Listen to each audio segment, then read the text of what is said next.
welcome to everybody for joining, and thank you for joining this webinar, which is focused on life without the possibility of parole and its relationship with mass incarceration. I'm Ashley Nellis. I'm a co-director of research at the Sentencing Project. I've been with the organization for about 15 years, and I've worked on LWOP issues for most of that time. I want to start by saying that when we're talking about life without the possibility of parole, referring to the laws and policies and the practices that concern lifetime prison sentences that preclude any possible release by parole. I'm getting feedback that my voice is not clear. So Morgan, if you can help if that's if there's something going on. So we've always had life without parole, as we're going to hear about a lot more about, but today we have about 55,000 people around the US who are serving this sentence. All of the people you see around here today come at this issue from a variety of angles. And the hope for our discussion today is to center on the latest research book on this and the history of life without parole, because it can serve as a catalyst for eliminating the punishment.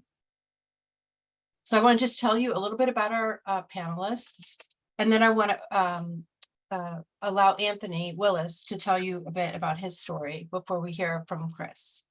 So as I mentioned, I'm the co-director of research, and I have a long background in analyzing policies and practices and data concerning life sentences, and am a big proponent of the idea that they serve no deterrent or public safety value. Keith Wattley is the executive director of Uncommon Law. He's the founder of Uncommon Law as well, which supports people navigating California's discretionary parole release policy practices through trauma-informed legal representation, mental health counseling, legislative and policy advocacy, and in-prison programming. He has been doing this work for over 20 years and focuses on helping people transform their lives and demonstrating to the parole board that this has been done. Christopher Seeds is an assistant professor at the University of California in Irvine, also a long time involved in the work around life sentences. He is most recently the author of Death by Prison, which you'll hear about today, The Emergence of Life Without Parole and Perpetual Confinement. And but prior to being a professor, Chris was a practicing lawyer in New York. Initially came to the subject of life imprisonment because he was a capital defense attorney, and was part of the legal team that dismantled the death penalty in New York. And after doing so, realized the horrible second option, life without the possibility of parole. Ben Finholt comes from is the director of the Wilson Center, the Wilson Center's Just Sentencing Project, also formerly an attorney in the courts, and works to address extreme sentencing and racial disparities categorically through policies, courts, and the executive clemency. Along with fellow researchers there, he is trying to document and develop a comprehensive data set of North Carolina's felony charging, conviction, and sentencing database, so we get a more clear picture of the people serving extreme sentences there. He's also works closely with the General Assembly, the Post-Release Supervision and Parole Commission, the Juvenile Sentencing Review Board, and the Attorney General to try to get more of the juveniles who are serving life without parole and long life sentences back into court. And finally, last but not least, is Anthony Willis, who served 26 years of a life without parole sentence that started at 17 for a crime he committed at age 16. While in prison, he earned his master's in business management, and he was one of 3 people who was granted clemency by Governor Roy Cooper in North Carolina in March 2022. Since his release, he's been committed to the use of his newfound freedom to be a voice for advocating for other incarcerated people, specifically those who are serving a life sentence. So at this point, I want to let you know a little bit more from Anthony himself about how he comes to this work through his own experience, something that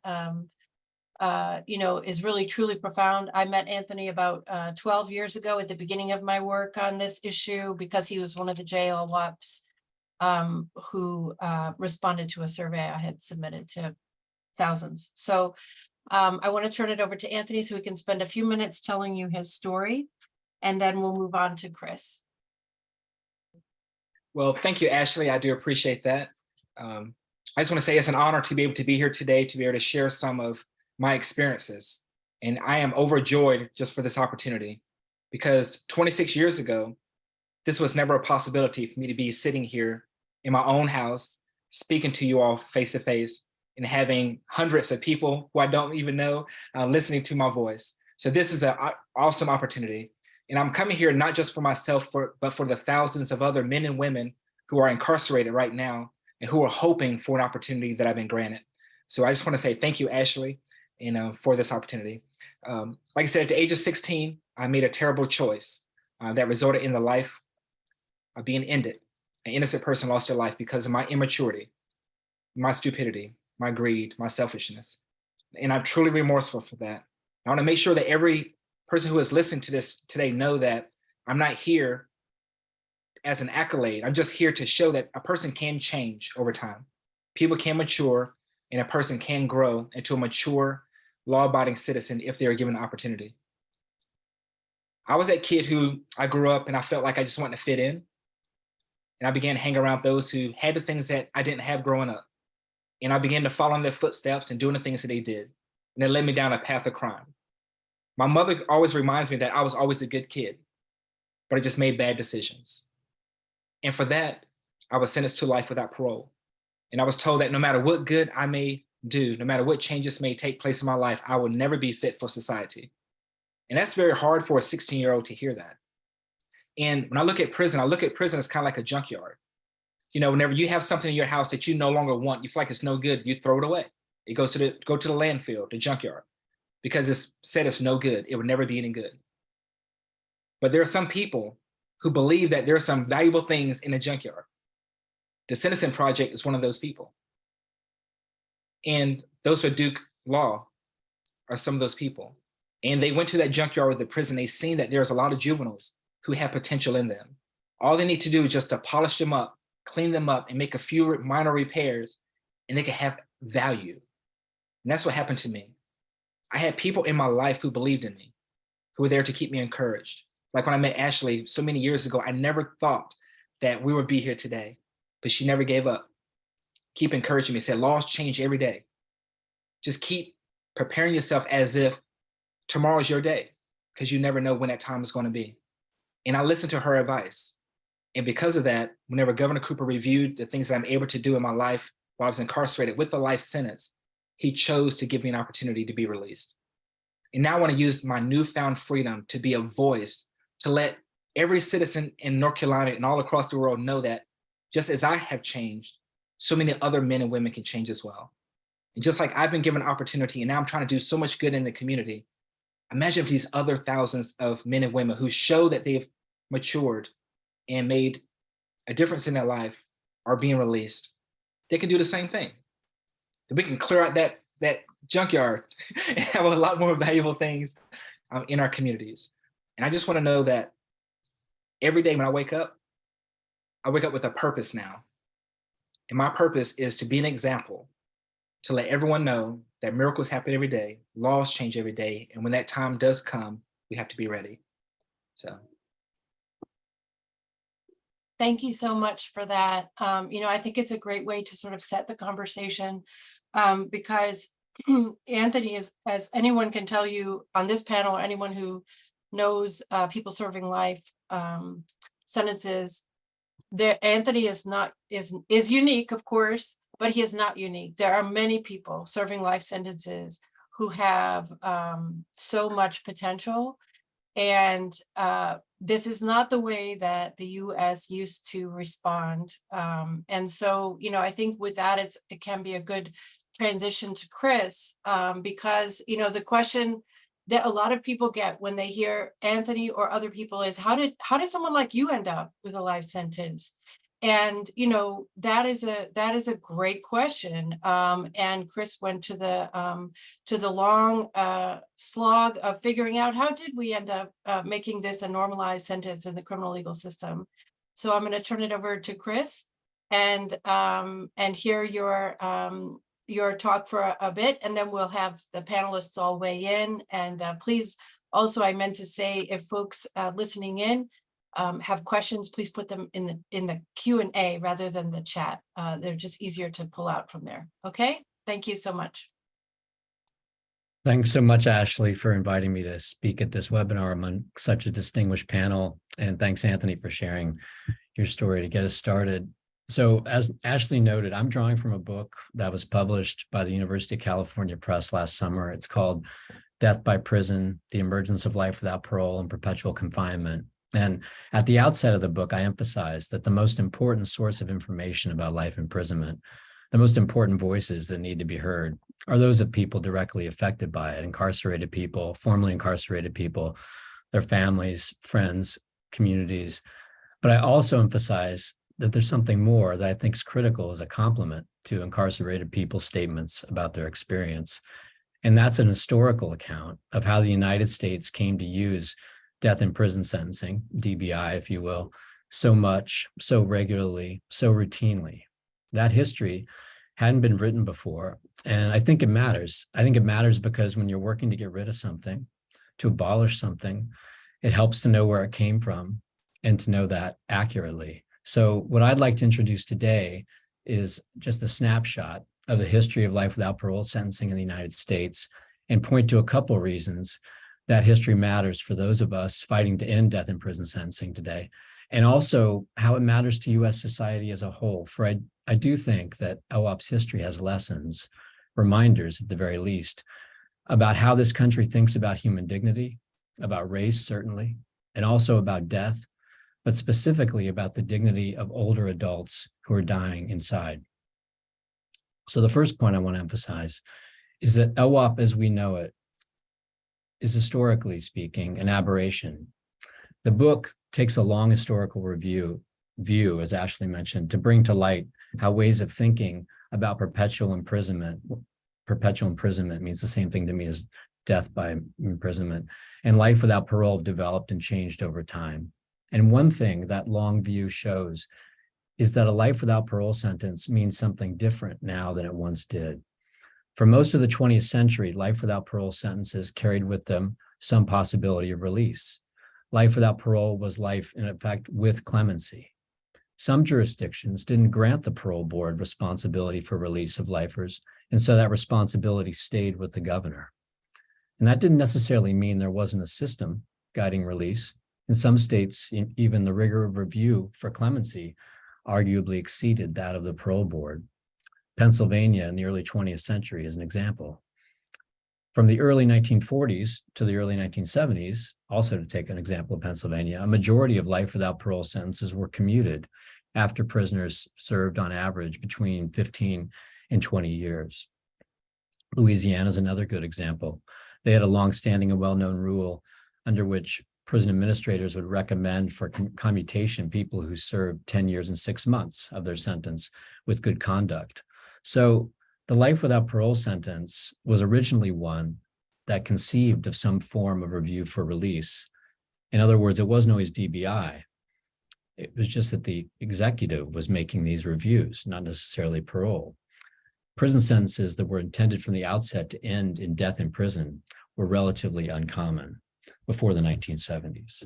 So put another way, LWOP as a sentence with a near certainty of dying in prison is a contemporary phenomenon. It's one that's historically unusual. If we want to take a long view, it's a phenomenon of the past half century. And there's a couple of reasons I think this is important. Well, for one, it's helpful in imagining things another way. For example, with respect to a meaningful clemency review of life sentences, there are historical examples in this country. But two, I think more significantly, we should recognize that while over the past half century, there's been a great change in the number of people serving sentences under which they'll die inside, and a great change in the practices that have produced those sentences, right? Mass incarceration. We know this, but there's also been, I think, a great change in thinking in this country about the acceptability of allowing tens of thousands of older adults to die in confinement. So life without parole is a household word now, taken to mean a sentence by which you never get out. And confining older people, dying people is increasingly a part of what US prisons do. What I'd like to emphasize, though, is that the routinization and widespread acceptance of this practice is new, historically an aberration. So turning to a second point, we have to ask, how'd that happen? And I wanted to say a few words about this. Conventional perspectives tend to couch LWOP as a particularly harsh byproduct of two really well-known developments in US punishment, namely efforts at death penalty abolition and the punitive policies that produced mass incarceration. And of course, there's truth to this. Certainly since the 1990s, death penalty abolition efforts and tough on crime politics and laws have helped LWOP proliferate. But in the research for the book, I found that in the years from the early 1970s to the early 1990s, there was another dimension that also brought about LWOP as we know it. One of the book's main themes is that, I'm referring to this as disregard, but what I really mean is a lack of care or a lack of attention to how people are punished and to the effects of changes in penal laws and practices on incarcerated people, that's critical. You can't discount lock them up and throw away the key arguments, which have been fundamental. But the quieter buildup of LWOP early on in the 70s and 80s through a lack of attention or care is very important. So there were major transformations in US punishment in the 70s and 80s, and the book goes into these in detail, and I don't really have time to now. Lots of changes in guiding philosophies, often structural shifts. For example, parole was removed across the board in some states. The point I want to make is that in a lot of these moves, life sentences weren't taken specifically into account, and yet the life sentence was being reshaped during this period from a sentence that offered some possibility, some review for release, to a death in prison sentence, lacking review. And often this was done without a dialogue that was focused on the life sentence.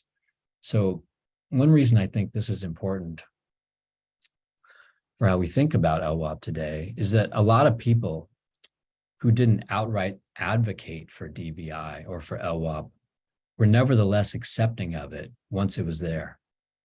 So the National Anti-Death Penalty Movement is a great example. I wouldn't say, based on my research, that the National Anti-Death Penalty Movement was an early leader for LWOP in any way. That really kicks in the 90s. But once it was there, they definitely jumped on it in the 90s as a argument for there being an alternative to capital punishment. Departments of corrections were strongly against sentences that didn't offer any chance for release throughout the 20th century. But once they existed, they accepted them. Legislatures didn't necessarily consider the impact of removing parole for life sentences, for example. Governors didn't always recognize or care about the extent to which retrenchment and clemency was changing the nature of the sentence. So, in other words, this change toward putting many more people in prison and this change in thinking, I think, about accepting that that was something that could be done routinely and that was natural, somehow natural in the penal system to do this on a large scale. That wasn't something that people advocated strongly for so much at the outset. It has been since the 90s, but earlier on, it was something that simply resonated with the tide of US punishment and people accepted once it was there. And so I just want to make a couple more points about this. And one reason I think is you could ask, well, why did moves that began to reshape life sentences into perpetual confinements meet with such little resistance or challenge?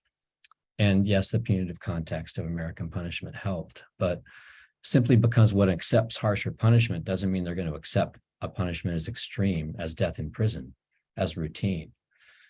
And one point I found in the research, and I focus on the book, is that the United States lacks a tradition of critical discussion around perpetual confinement, around sentences that end in prison.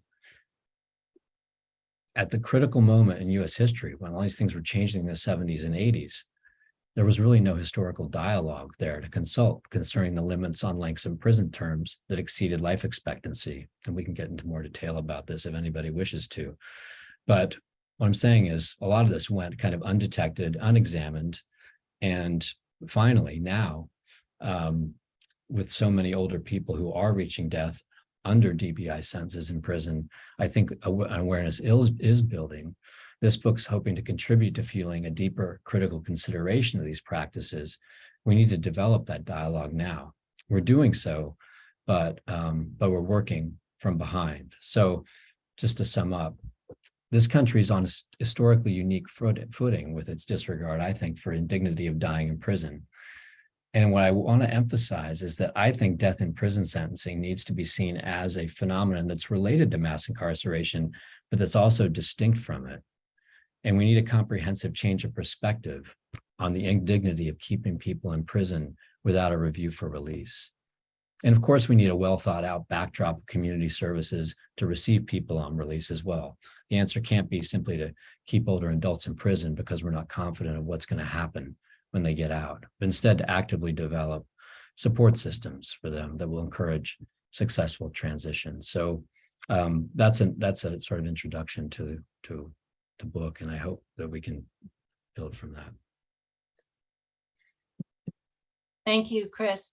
You know, your final comment there made me think about Anthony's path out, and maybe that could launch our conversation, because his even though he tried every tactic you could to get the attention for release, in the end he was released through clemency that was only granted to 3 people, and North Carolina is a state that has many more than 3 people serving JLWOP or LWOP, and who are certainly worthy of release. So I guess either from Anthony or from Ben, maybe, since Anthony, you already spoke, what needs to change in a state like North Carolina to make it so that there is a wider path for release, especially among the people whose sentences have become invalidated in that state through Miller and then Montgomery? Yeah, I unfortunately, I end up thinking about like a George Bush line when I think about this, which is not what I want to think of, but like it's changing hearts and minds, basically.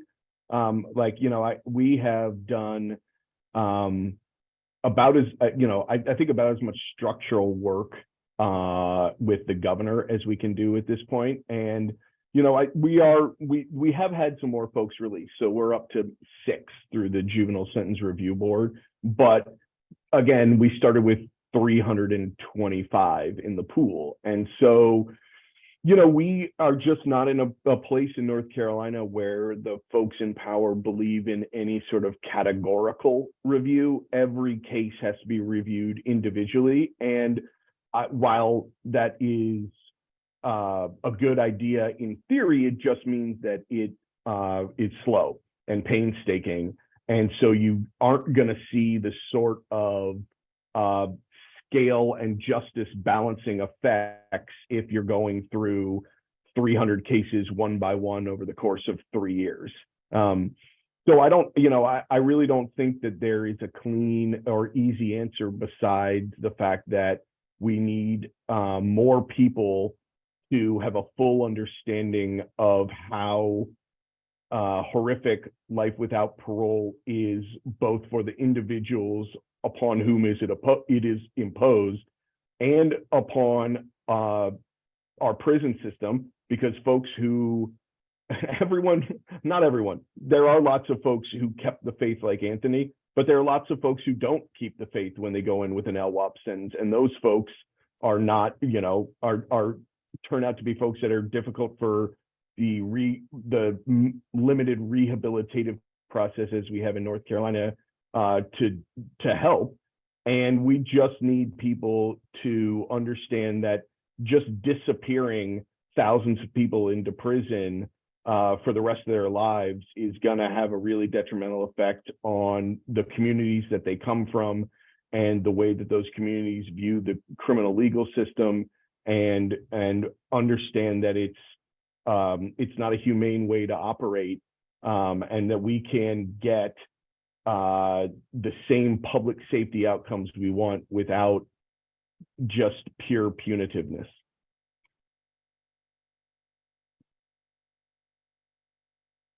How about you, Keith? What impressions do you have on sort of the history, I know you read the book, and having sort of a historical view of life sentences? I know they operate a little bit differently in California in the sense that life with parole is such a large proportion of the overall life imprisonment. It's 30,000 people serving life with the possibility of parole, but that possibility is very slim. And so what do you think about this conversation and Chris's comments? Yeah, well, thank you. I appreciate this webinar, and I've learned a lot about the law and about life from people in prison, including people who will never get out of prison, including people who died without ever making it out of prison. And I have worked my way through some of the book. I have it here. There you go, Chris. But I'm a slow reader. When it comes out on audio form, I'll be all over it. Make my way through.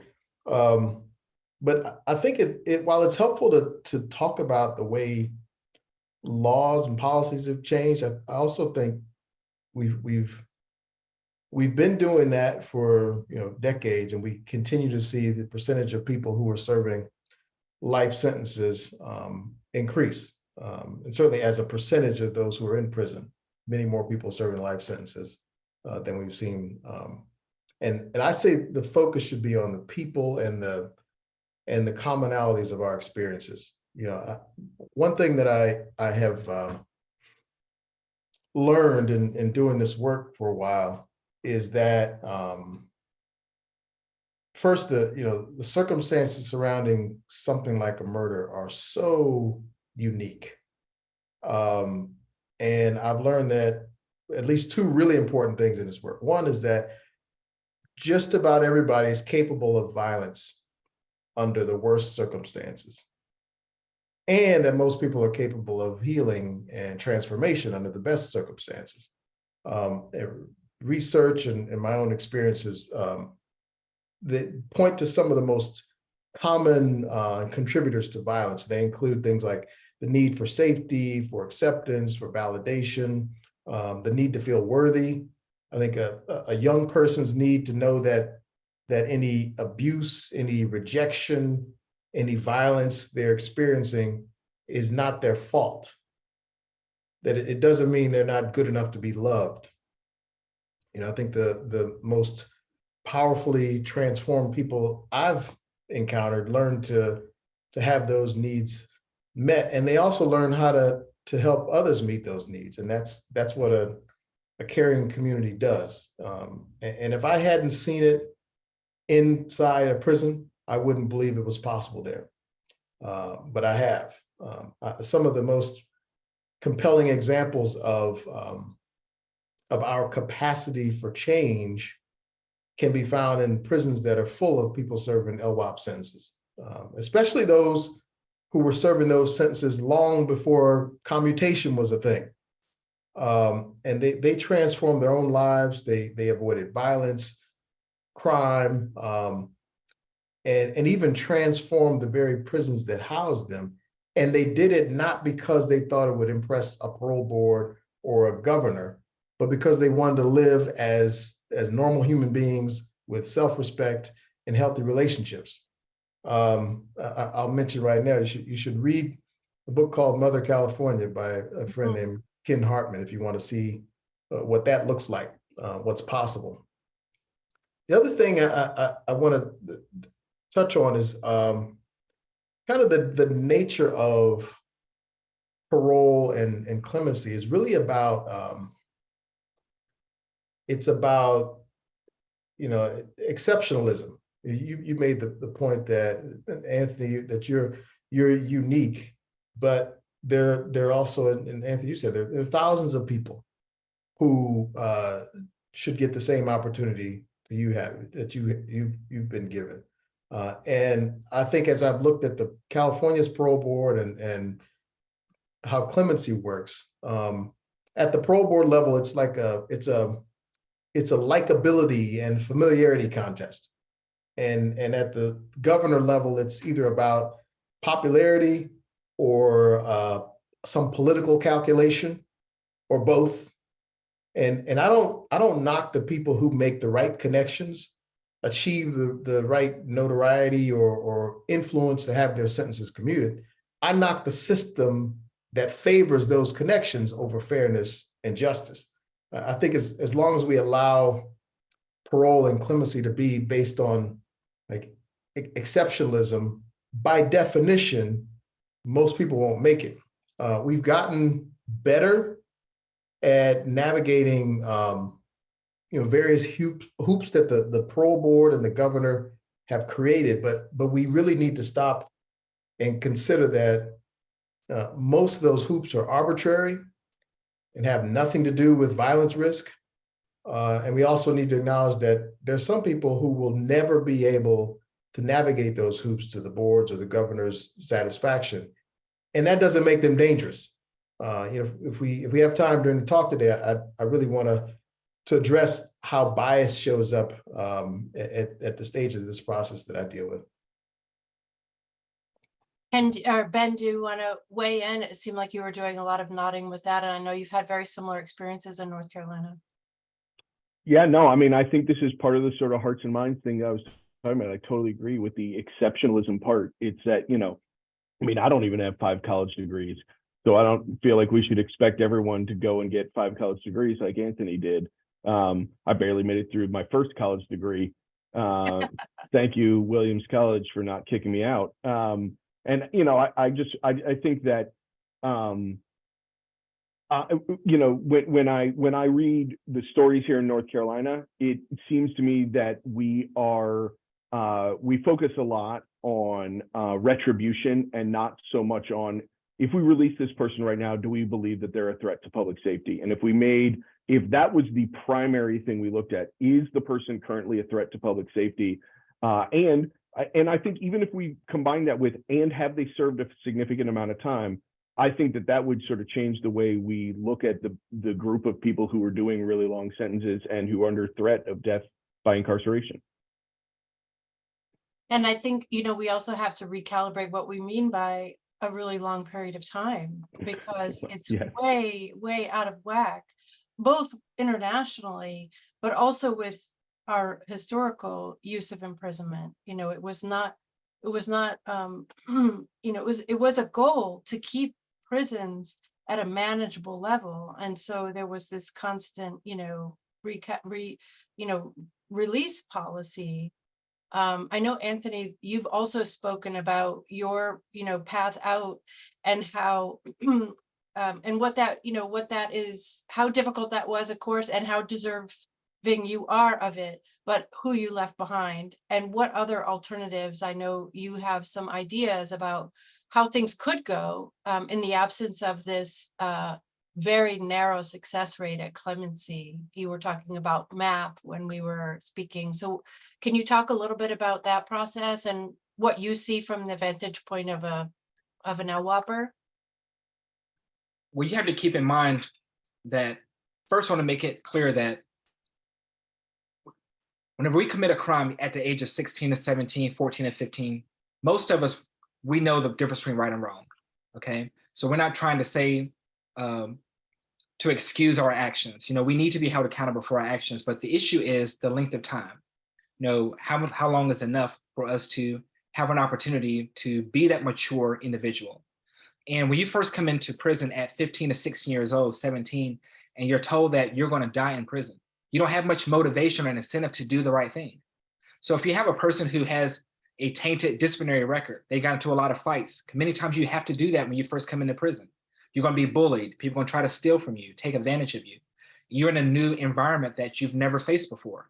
So if a person has a tainted disciplinary record because of those first years in prison, I don't think they should be penalized for that 20 years later if they haven't continued that behavior, because it is really hard. It is a dark, lonely, scary place for a child to come into. And the only people you have to turn to are adults who have different mindsets. They're not in there for your best interests. They're like, what can we do to get you to do what we want you to do so that we both can survive? That's how it is. But you have to make a choice. And so when you go before the parole board 20 years later, and they look at your history saying, well, you've been in a lot of fights. You've done these different things. You've been in segregation this amount of times.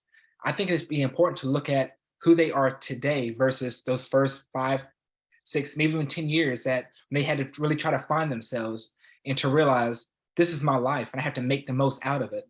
Like Keith was saying, if you look at in the history, those with life sentences, most of the time, they're the best behaved individuals in the prison. Because when you get to a certain point, you just want your life to matter. You want to have some type of purpose. They're the ones who are the leaders in the prison. They're the mentors. They're the ones that try to get programs started. They're the ones who are in the choir. They're the ones who are musicians, the different programs. They're the ones that you turn to because their mindset have changed.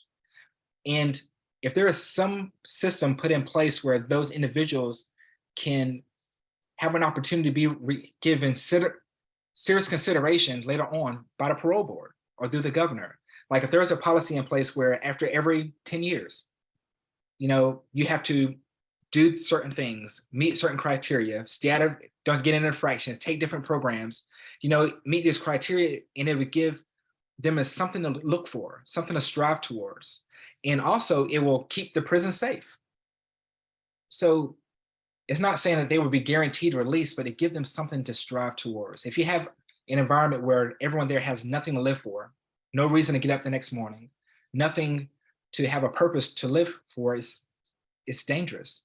So I get a lot of letters and phone calls from men and women who are saying, Smiley, that's what they call me, Smiley. They say, what can we do to get the help you did? And I just try to path that I took. I say, no matter what anyone else do around you, create your own path. Live as if you're going to be released in the next month. That's how you have to live, because you never know when your opportunity is going to be there. It's better to be prepared and not have an opportunity than have an opportunity and not be prepared. There are so many other guys who've written me saying they came up for review for parole and they were denied because something happened 10 years ago. That's all they can hold on, because that's the only infraction they've ever had. Is that right? I mean, I can't make that decision, but I just know that I've changed. I've grown up in the same way there's thousands of other men and women who have as well. And I think our community can be so much more stronger if we look at who they are today versus who they were at 15 or 16 or 17 years old. I just wanted to go into the questions a little bit. I just took a look at them and I was intrigued by many of them, one of which relates to clemency and says, how can, in this case, this is a person asking about the federal system, how can President Biden or any governor be persuaded to exercise clemency in a way that would show that he or she was displaying strength rather than weakness? How can we sort of, make clemency popular again and not something that is, a political setback in many cases, particularly when it comes to lifers?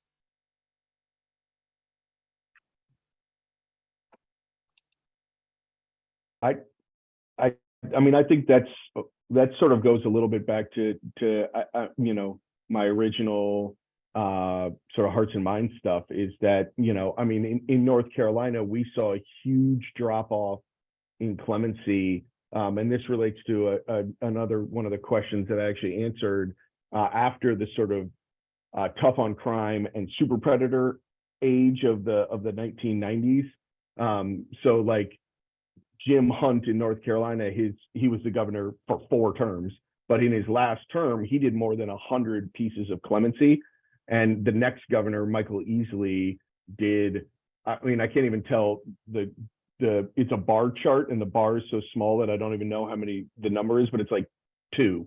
Whereas Jim Hunt had done over 100, and Jim Hunt in his first term as governor back in 1977 did 150 commutations. And so it has just become totally entangled with politics, and it's become a thing that people see as a sort of political slogan almost, in a way that I don't think it has to be, but you have to do the sort of communications work to help people understand that this is a very traditional and regular power of the executive, and that again, you are exercising your ability to do mercy in situations where it might be warranted, and just get people to believe that it's a justifiable thing. Chris. Just to add to what Ben said, I think, and this might be a too rose-colored of a view, but I think it's an opportunity to change the picture. You know, in capital work, that's essentially how we always saw our post-conviction operation, was to change the picture of, you know, turn it to the person's life who was incarcerated, be it was less about, you know, or explain the crime through that lens, and change the picture of what it was. And I think that even if it's politics that's driving clemency, it's an opportunity for the president or for governors to change the picture on the people that they're granting clemency to. In a way, right? If you want to champion the dignity of people in prison who you're letting out, then you're doing a great thing by granting commutations. And in a way, a governor's in a really good position to help change the picture on people, and people serving long sentences, and all the transformations that Keith and Anthony were discussing earlier. A governor's in a great position to tell that story and to change the picture on it. And I think so.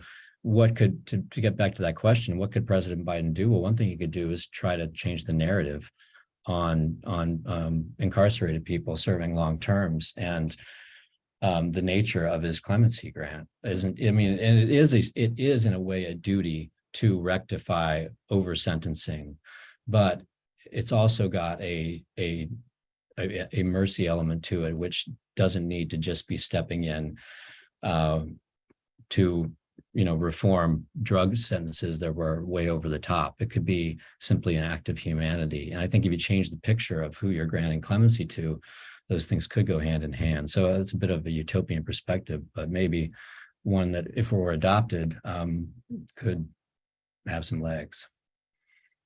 I know in California, there is a slightly different procedure where the governor is also involved in parole. And do you want to just share, I guess, your thoughts a bit on that with us, Keith? Because I know during our call a couple of weeks ago, you mentioned some really interesting points about that. Yeah, you know, this is obviously what I spend most of my time thinking about, and you know, helping people try to navigate this process. We do have over 30,000 people serving life sentences here in California, and the governor does get to weigh in on parole decisions. What we see is that the parole board grants parole to people they like, and they deny parole to people that they don't like or don't understand. And what we see is people try their best to navigate all kinds of obstacles, like contorting themselves in all kinds of psychologically traumatizing ways in order to get into the like category. And we've allowed this to go on for too long, I think. You know, so here's what I mean. Back in the mid-70s, this is around the time, as Chris writes about, that, you know, the popularity of LWOP starts to take off. It was also around the time that people in California in particular, who had been convicted of several infamous crimes, late 60s and the 70s, were becoming parole eligible. And so you think about the so-called Manson family, Sirhan. There's a group of men referred to as the Zebra Killers here in the San Francisco Bay Area. Juan Corona, who was convicted of killing 25 field workers. These are all exceptional cases, like outliers, but they're all serving life sentences with the possibility of parole and becoming eligible for parole. And so we in California, we passed a set of laws in the late 70s that would potentially allow us to keep these folks in prison for the rest of their lives. long after they presented any risk of violence. And some of them remain there still today, not because they're dangerous, but because we don't like them. We don't like what they did, and we don't like them. You know, just last year, Governor Newsom blocked the parole of my client, whose name is Patricia Krenwinkel. She's 75 years old, been in prison for 54 years, never had a write-up in prison. And all the prison psychologists agree she's no risk. But I think we're not even being honest about what's happening. We lie and say that we're keeping people in prison because they're currently dangerous, when all the evidence, all the science, even logic tells us they're not. And I think because the laws have been interpreted in a way that permits the parole board and the governor to deny people that they don't like, that's exactly what they do. But it's not even limited to people with the most heinous or extreme or notorious crimes. Instead, what we see is that the people who have the lowest chances of being granted parole are Black, Latinx, they have disabilities, they're being treated for mental illness, they have cognitive impairments, they're not native English speakers, or they're gender non-conforming. Like these, in other words, it's people they don't like, it's people whose lifestyles, culture, language, or other communication style they don't understand or aren't comfortable with. So they deny people parole because they're different, not because they're dangerous. And as long as we allow that to be the central feature, this discretionary decision-making process, we will continue to see the bias at every stage, as we see it everywhere else throughout the criminal legal system. This is what we're seeing in California, which on paper should be the most progressive, parole consideration scheme, but those 35,000 people are stuck in this discretionary process that is based on bias, is based on this exceptionalism approach to release from prison, and it will never result in a fair determination of who should be in, who should be out. It never has, and we shouldn't expect it to change. Thanks for that. Other comments from other panelists in response to Keith? I could just make one comment that kind of takes, Keith and Anthony too are talking about problems with the review itself, right? Even if you get to a point where you're ready to outlaw sentences that don't have review, which is essentially how we see LWOP today, right? You encounter these problems. And so confronting DBI means confronting all of these different ways in which a sentence ends up being death in prison, right? If you're going to the board and you're not of the likable category that Keith's talking about, then you're confronting a situation where you don't really have a reasonable expectation of getting out, even on parole.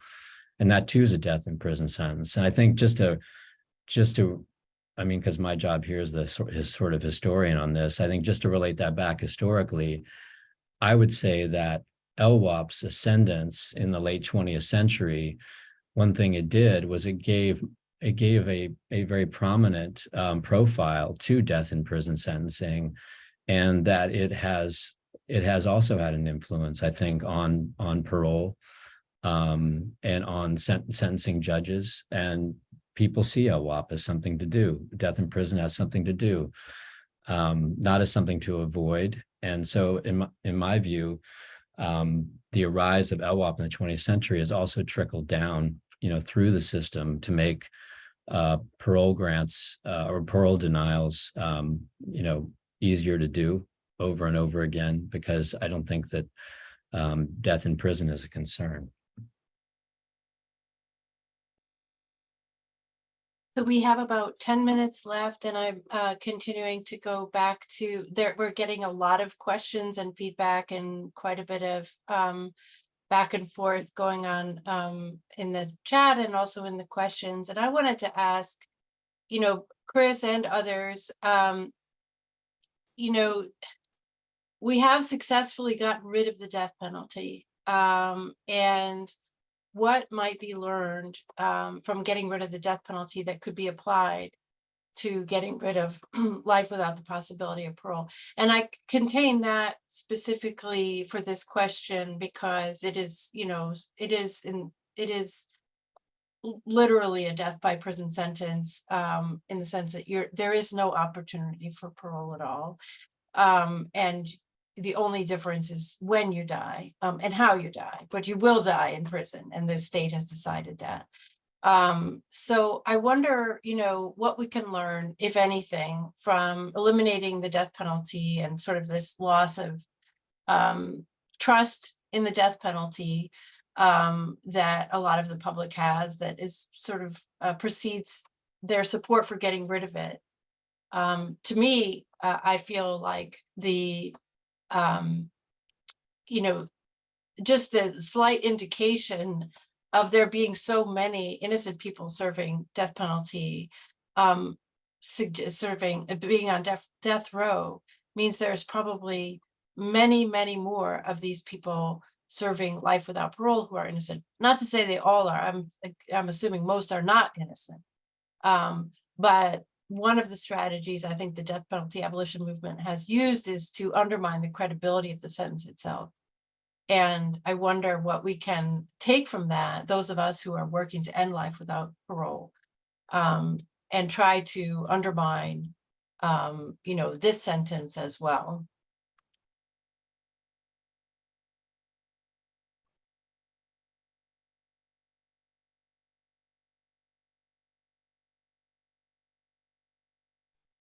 Did you want me to begin? Any of you? So I mean, I think there's a lot to be learned from the death penalty abolition movement. And one of the challenges or one of the successes there was to be able to isolate a punishment as extreme, as extraordinary internationally, and to be able to cabin it in a certain way, and also to find an alternative to it that seemed to be influential, which unfortunately was LWOP. And one of the challenges with LWOP, I mean, I think a lot of the same strategic moves can work there, but I think one of the challenges with it too is that it's not so cabinable as the death penalty. It's, you know, it applies to a lot of different crimes. There are many ways of getting to death in prison sentencing. And do you want to just do the same thing with LWOP that you did with the death penalty, which is find an alternative that's also not a great alternative and push for that? So it raises a lot of complicated questions. So I think there are a lot of great guideposts to take from the death penalty abolition movement, but I also think LWOP creates its unique challenges, and to push for abolition of LWOP, we should do a better job of thinking about what the alternatives are, and be sure that we're not just substituting again, say, a life sentence with a parole system of the sort that Keith's talking about, without thinking through that as well. And are there other comments on that? I have one more question to pose to the group that's coming from the chat, which is about the parole boards, and essentially what kind of accountability do they need?